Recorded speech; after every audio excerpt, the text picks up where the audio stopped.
शब्द के जिस रूप से हमें पुरुष जाति का बोध हो।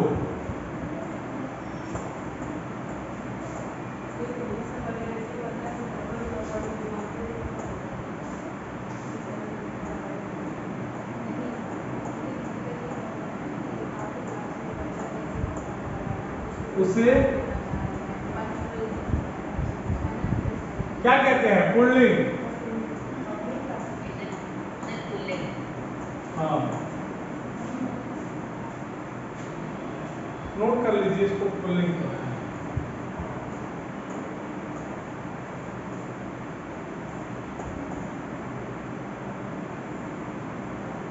नोट करिए इसको। दिख रहा है कि नहीं ये बताइए? समझ में आ रहा है कि नहीं? ऐसा तो नहीं कि सब समझ में आ रहा है तो चलो। हाँ बच्चा, समझ में आना चाहिए, आप ध्यान देते।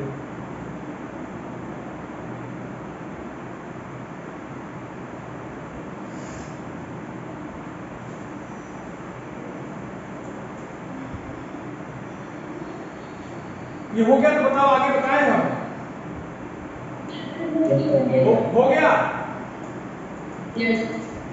अब उसको मिटा दें? चलो अब देखिए, इसमें उदाहरण आप लिख लीजिए। उदाहरण में क्या लिखेंगे?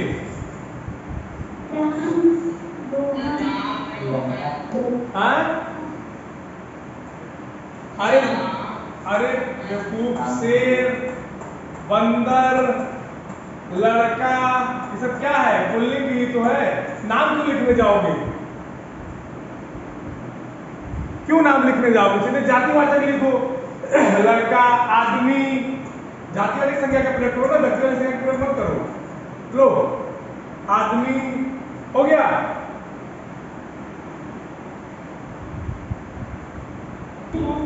अब स्त्रीलिंग में देखो, जो आप सूत्र यहां लगाए थे वही सूत्र यहां लगाइए। कैसे परिभाषा बनाएंगे? शब्द के आरंभ में ही क्या है? स्त्री शब्द जुड़ गया है। बोलो, यहां जुड़ा है कि नहीं? ठीक। आपको अगर परिभाषा, मेरी बात सुनो, अगर आपको परिभाषा मौके पर भूल भी जाती है, इसी स्त्री शब्द को उठा के शब्दों का चयन कर लीजिए। क्या लिखेंगे? शब्द के जिस रूप से स्त्री जाति का बोध हो। एकदम सरल परिभाषा। शब्द के जिस रूप से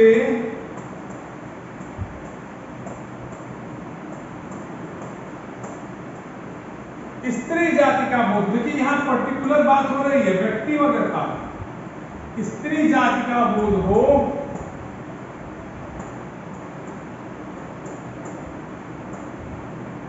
उसे क्या कहेंगे? स्त्रीलिंग कहेंगे। हाँ, समझ गए?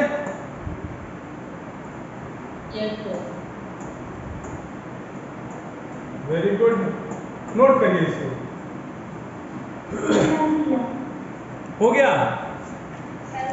बहुत तेज भाई, बहुत तेज लिख रहे हैं आप लोग।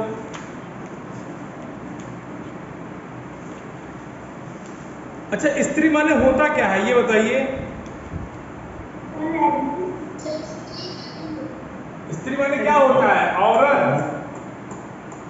याद है कि भूल गए? औरत या नारी या लड़की, हाँ, या मादा, इतनी चीजें होती हैं। नोट करिए इसको। आप नोट करते चलेंगे, हम परिभाषा लिखाते चल रहे हैं, परेशान मत रहिए।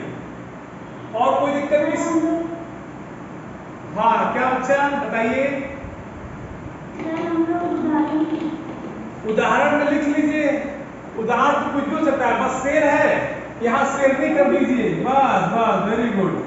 बंदर है, बंदरिया कर लीजिए, क्योंकि शब्द ही का रूप बदलना है। शब्द का रूप बदला नहीं, लिंग बदल जाएगा। शब्द का रूप बदला नहीं कि बदल जाएगा। क्लियर हो गई बात? Yes sir. अच्छा, अब इसको मिटा दे पूरा। अच्छा, चीज और देखो, एक मजेदार बात तुम लोग को और बताना है। देखो पुल्लिंग की परिभाषा बनाए, मान लो इधर पुल्लिंग लिख दिए और इधर स्त्रीलिंग लिख दिए, ठीक है। दोनों की परिभाषा क्या होती है, यहाँ क्या लिखोगे, शब्द के जिस रूप से पुरुष जाति का बोध हो उसे पुल्लिंग कहते हैं। यहाँ क्या लिखोगे, शब्द के जिस रूप से स्त्री जाति का बोध हो उसे स्त्रीलिंग कहते हैं। अगर दोनों परिभाषाओं को मिला दीजिए और लिखिए कि शब्द के जिस रूप से पुरुष अथवा स्त्री जाति का बोध हो उसे क्या कहेंगे, समझ में आया?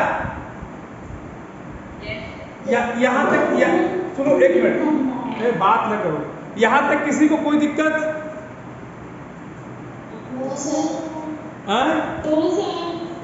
अच्छा, वेरी गुड।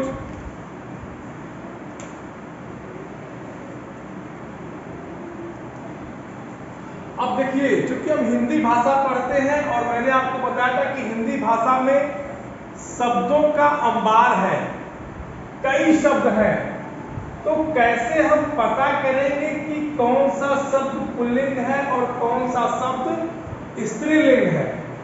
इसके लिए आपको कुछ नियम है, या कौन कौन से ऐसे शब्द हैं जो हमेशा पुल्लिंग होंगे और कौन कौन से ऐसे शब्द हैं जो हमेशा स्त्रीलिंग होंगे। बात समझ में आ रही है? जैसे आप एक शब्द हम लिख रहे हैं किताब, किताब पुल्लिंग है कि स्त्रीलिंग है? ये मैंने आपको क्लास 7 में बताया था। अब जरा बताइए, किताब पुल्लिंग है कि स्त्रीलिंग है? सुमित बताओ।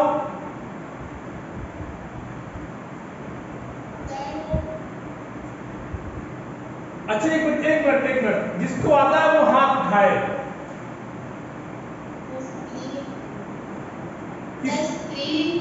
प्रियांशु पटेल स्त्रीलिंग। अच्छा, आरव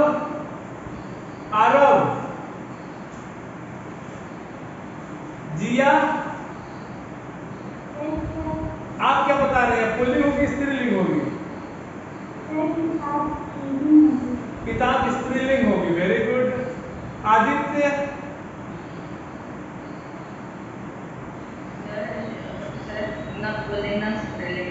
क्यों? किताब एक चीज है सर। तो हिंदी भाषा में दो ही लिंग होते, तुम लिंग को खारिज कर रहे हो हिंदी भाषा से, कहां से अपने मन से कर रहे हो बात को? हिंदी भाषा में दो लिंग होते हैं ना, इतना तो पता है ना। अभी तो फिर कैसे कह दिए कि जब पुल्लिंग होगा ऐसे लिंग, तो होगा क्या? तीसरा कोई ऑप्शन नहीं है, होगा क्या? जब स्त्रीलिंग और पुल्लिंग दो ही लिंग है और दोनों तुम कह रहे हो कि नहीं है, तो तीसरा क्या होगा बच्चा? चारू,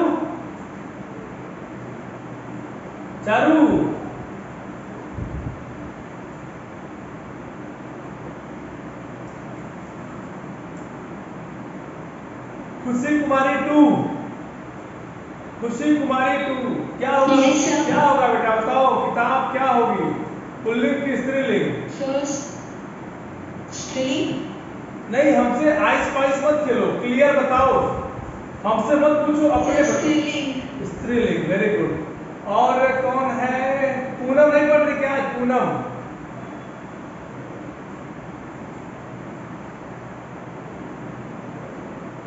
पूनम नहीं है क्लास में?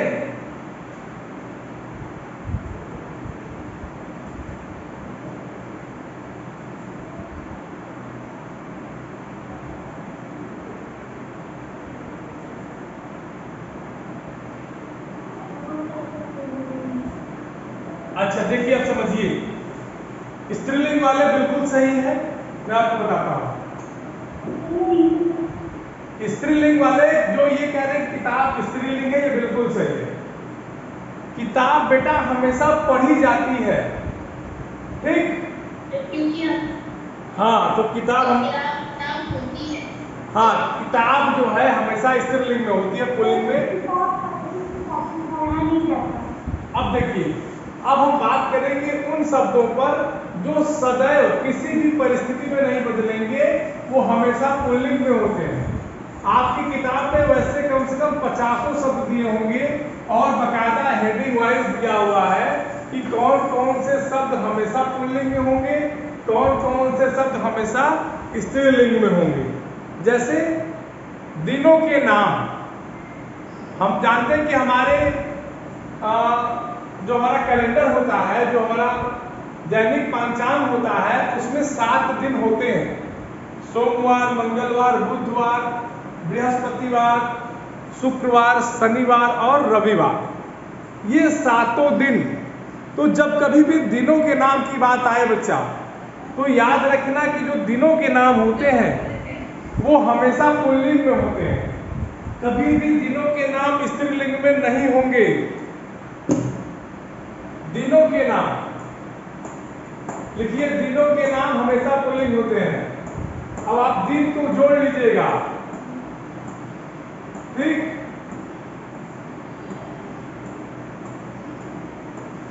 उसके बाद महीने, महीना तो समझते हो, मंथ जिसे आप लोग कहते हो, और वो भी हिंदी कैलेंडर के, अंग्रेजी वाला नहीं, जनवरी फरवरी नहीं, चैत बैसाख जेठ आषाढ़ वाला। ये जो नाम है ये सदैव पुल्लिंग होता है। यहां लिख लीजिए, हिंदी के महीनों के नाम, हिंदी के महीनों के नाम, हाँ, महीनों के नाम ये भी हमेशा पुल्लिंग में ही जाएंगे। चैत, बैसाख, जेठ, आषाढ़, सावन, भादो, भादो नहीं होता है ना, उसको हिंदी में अश्विन बोलते हैं। भाद्रपद होता है, उसको हिंदी में अश्विन बोलते हैं, ठीक।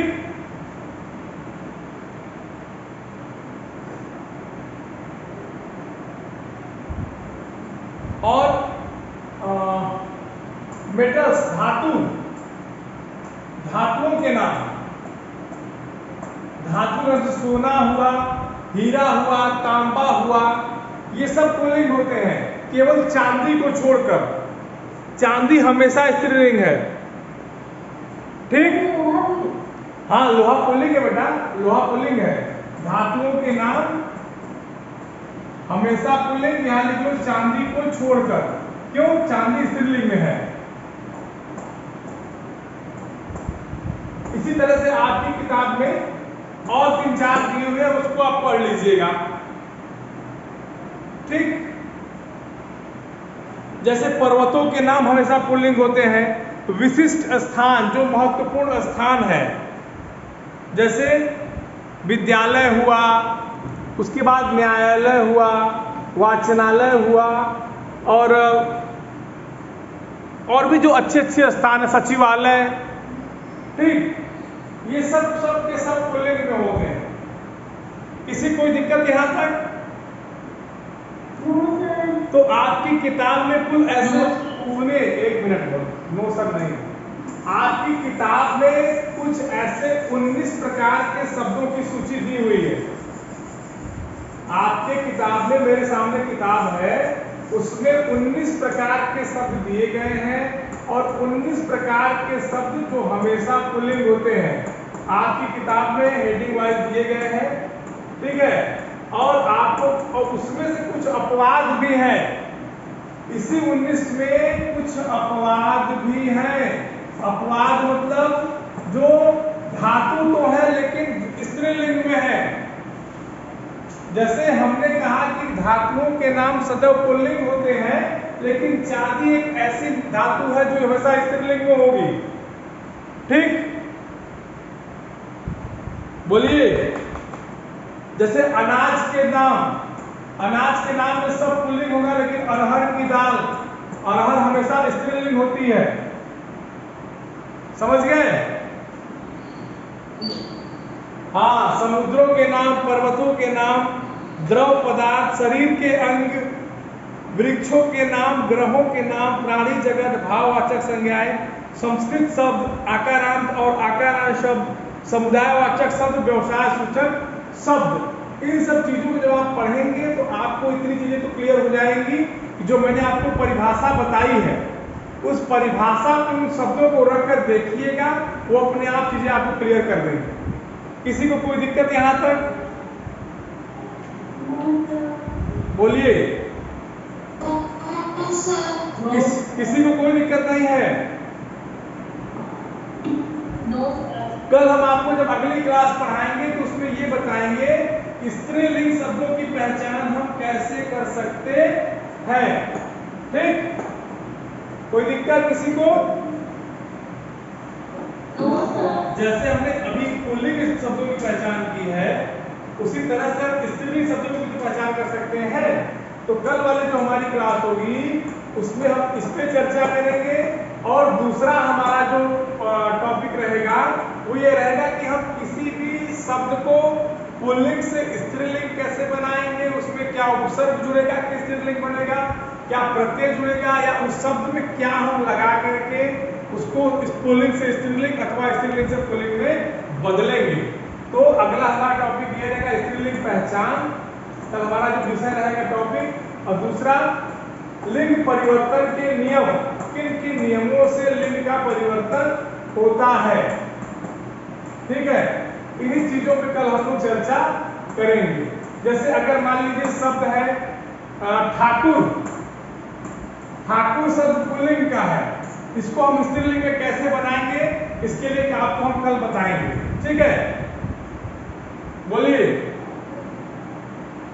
किसी को कोई दिक्कत है तो जिसको जहां दिक्कत हो बता दे। No sir. अच्छा, वेरी गुड, नो सर तो बहुत अच्छी बात है।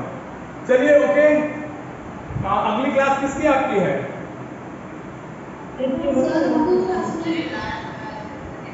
किसकी है? अच्छा हाँ सॉरी बेटा, सॉरी लास्ट क्लास। हाँ ठीक है बेटा, ठीक। तो इसमें से अभी तक लिंग में जितना पढ़ा उसमें से किसी को कोई दिक्कत? No sir. अच्छा, लिंग की परिभाषा, एक मिनट रुक जाओ, आउटकम कुछ हुआ। स्वरित कुशवाहा, स्वरित कुशवाहा, आवाज आ रही मेरी आप तक? बोलिए।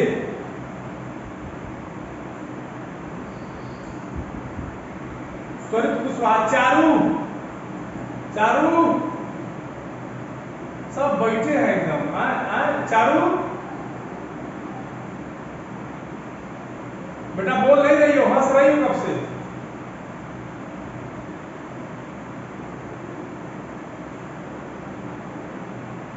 जिया सिंह, बेटा लिंग की परिभाषा बताओ जरा।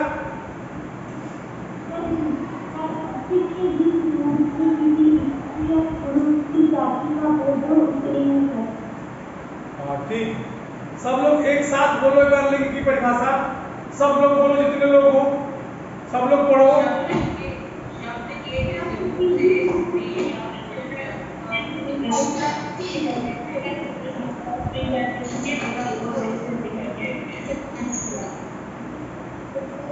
उसे लिंग कहते हैं। ठीक है, ठीक है। अब किसी को कोई दिक्कत?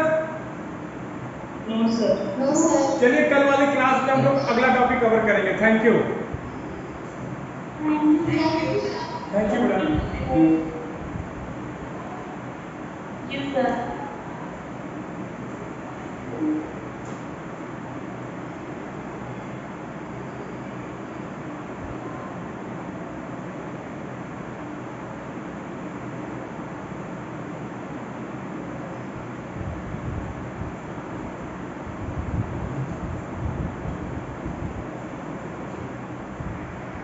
यहां तक किसी कोई दिक्कत नहीं है?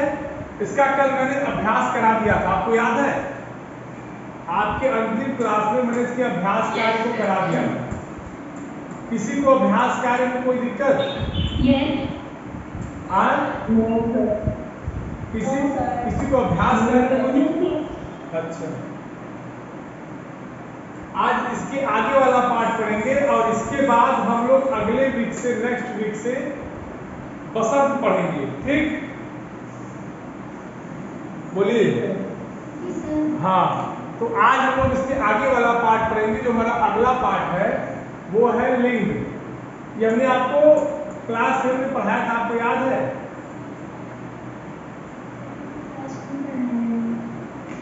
यस। ठीक। अच्छा, हम कुछ शब्द लिखेंगे, सुनो, हम कुछ शब्द लिखेंगे बेटा, और इन शब्दों के आधार पे बताना। ठीक। जिसे हमने एक शब्द लिखा रोहन। ठीक। दूसरा हम लिख रहे हैं रोहिणी।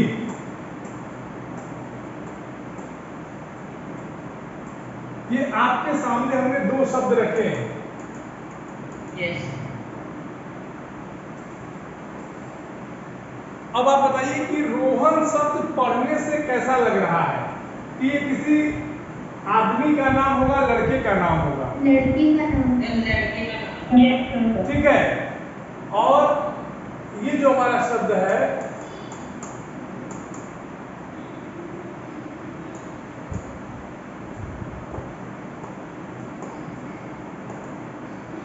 ये जो हमारा रोहिणी शब्द है बेटा, ये अगर आप पढ़ेंगे तो पढ़ने से ही समझ में आ जाना है कि ये किसी लड़की का नाम होगा या किसी स्त्री जाति का बोध कराएगा। लड़की या स्त्री का बोध कराएगा। ठीक। और ये क्या करेगा? ये पुरुष जाति का बोध कराएगा। मतलब अगर आप ध्यान से देखो तो ये जो शब्द हमारे सामने दिए गए हैं, ये शब्द ही इस बात को निर्धारित कर देते हैं, ये शब्द ही इस बात के गवाह हैं कि इस शब्द के इस रूप से किसी पुरुष का बोध हो रहा है अथवा शब्द के किस रूप से किसी स्त्री का बोध हो रहा है। ठीक। Yes sir. बोलिए, कोई दिक्कत किसी को? Yes sir. जैसे अगर हम लिखे, देखो, नर और ये लिखे मादा। अब बताओ इसमें कौन पुरुष का बोध कराएगा और कौन स्त्री का बोध कराएगा? सर, नर पुरुष का बोध कराएगा और मादा स्त्री का। ठीक। चीजें क्लियर हो गई? अच्छा, ये सूचना हमको दे कौन रहा है? यही शब्द दे रहे हैं। ये शब्द ही तो हमें बता रहे हैं, या शब्दों के माध्यम से हम ये पता लगा पा रहे हैं कि ये स्त्री है अथवा पुरुष है। ठीक। इसी को लिंग कहते हैं। हम स्त्री और पुरुष की जानकारी कर ले शब्दों के माध्यम से, हिंदी भाषा में इसी को लिंग कहते हैं। और बताइए, बात समझ में आ रही कि नहीं? Yes sir. तुम लोग बड़े एकदम सुस्त हो यार, ऐसे थोड़ी पढ़ाई होती है। लग रहा है तुम लोग एकदम किसी के दबाव में पढ़ रहे हो, एकदम टेंशन में हो, बहुत बड़ी समस्या तुम लोगों के ऊपर आ पड़ी है। ऐसे थोड़ी पढ़ाई होती है। सब लोग मुंह बनाए बैठे चले तो थके थके से हो। खाना पीना नहीं खाओ क्या तुम लोग?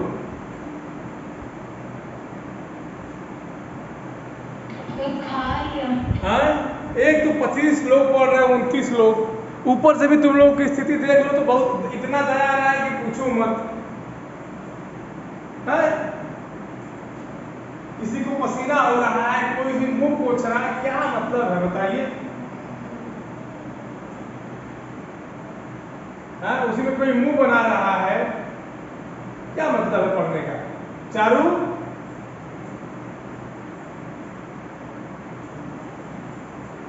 चलिए परिभाषा लिख लीजिए इसकी। लिखिए परिभाषा।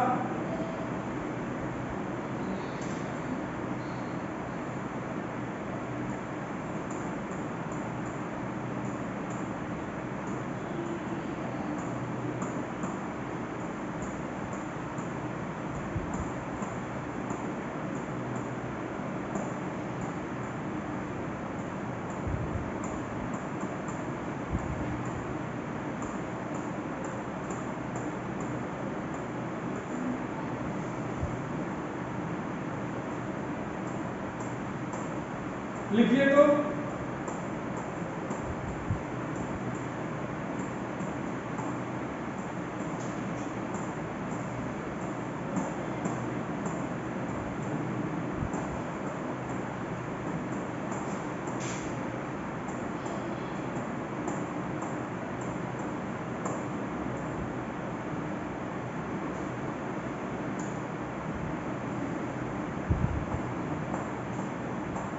नोट करिए इसको।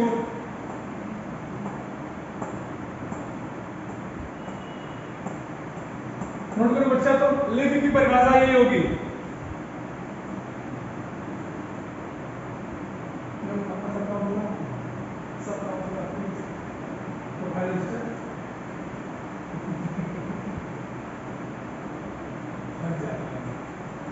इसको लिख लीजिए, इसको लिखिए, लिखिए, इसके आगे हम बता रहे हैं, पहले इसको लिख लीजिए।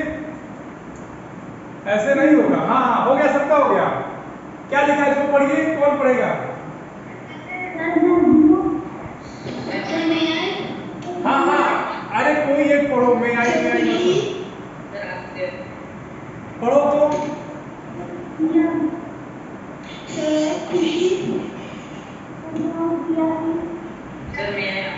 अरे पढ़ो यार, मैं आई किए हो तुम लोग, फालतू काम करते हो।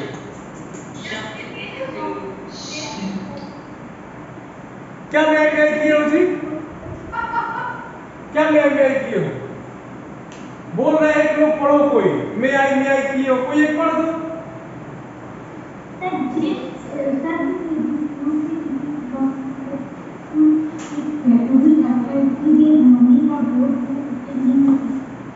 तुम्हारी आवाज नहीं क्लियर है। वर्षा यादव, तुम पढ़ो।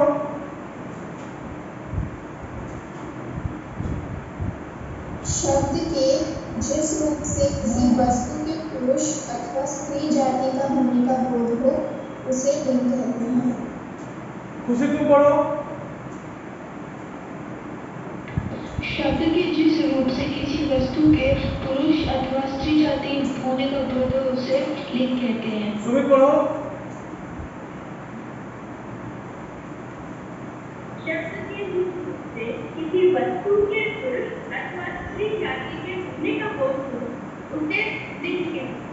आदित्य, अब बताओ इसका क्या मतलब हुआ, जो हमने परिभाषा लिखा, इसका क्या मतलब हुआ? इसका मतलब ये होगा कि सर वो शब्द जो हमें बताएं कि ये स्त्री जाति है या फिर ये शब्द पुरुष जाति है, जिसे हम लिंग कहते हैं। Very good. ठीक, जैसे एक दो शब्दों को मैंने अभी आपको बताया था, आपको याद है? अभी मैंने एक दो शब्दों को आपको बताया था, रोहन, याद है? और मैंने बताया रोहिणी। Yes sir. ये मैंने आपको बताया ना। इन दोनों शब्दों को अगर आप ध्यान से देखिए तो ये दोनों शब्द आपको पुरुष और स्त्री जाति का बोध करा रहे हैं। तो कुल मिला जुला के इस पूरी कहानी का निष्कर्ष यही है कि शब्दों के माध्यम से ही हमें यह पता चलेगा कि ये पुरुष है अथवा स्त्री है। ठीक, कोई दिक्कत? एक मिनट रुके रहो। ठीक है बेटा, यहां तक किसी को कोई दिक्कत? इस पूरे में यहां तक किसी को कोई दिक्कत? अच्छा, दिक्कत नहीं है तो अब आगे लिखिए। जैसे आप लोगों ने संज्ञा की परिभाषा के बाद संज्ञा के प्रकार लिखे थे, याद है कि भूल गए? उसी तरह से लिंग की परिभाषा हो गई, तो लिंग के प्रकार। ध्यान क्या देना है, देखो यार, ध्यान क्या देना है। ये भाषा कौन सी हम पढ़ रहे हैं? ये कौन सी भाषा हम पढ़ रहे हैं, ये बताओ। ये कौन सी भाषा पढ़ रहे हैं? हिंदी पढ़ रहे हैं कि अंग्रेजी पढ़ रहे हैं कि रोमन पढ़ रहे हैं कि उर्दू पढ़? बोलते क्यों नहीं हो तुम लोग? हिंदी। एक बार में आवाज नहीं निकलती है। हिंदी भाषा।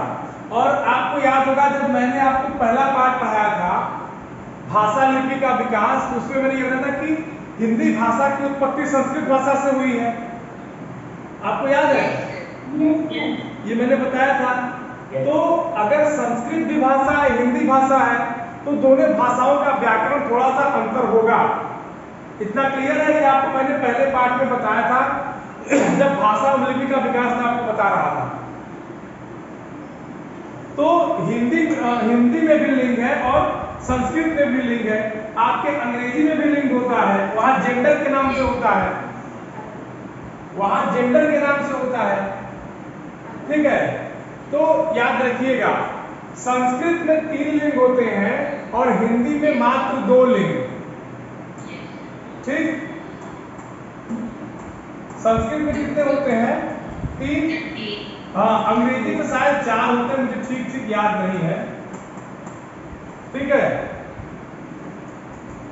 अंग्रेजी का मुझे ठीक ठीक तो याद नहीं है, इसको नोट करिए। पुल्लिंग पहला होगा और दूसरा कौन सा होगा हमारा?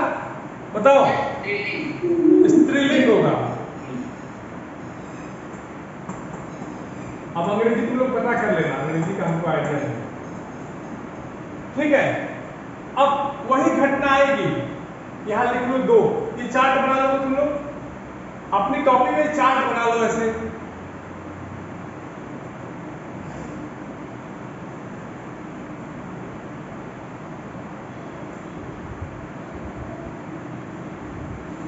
हो गया, बन गया?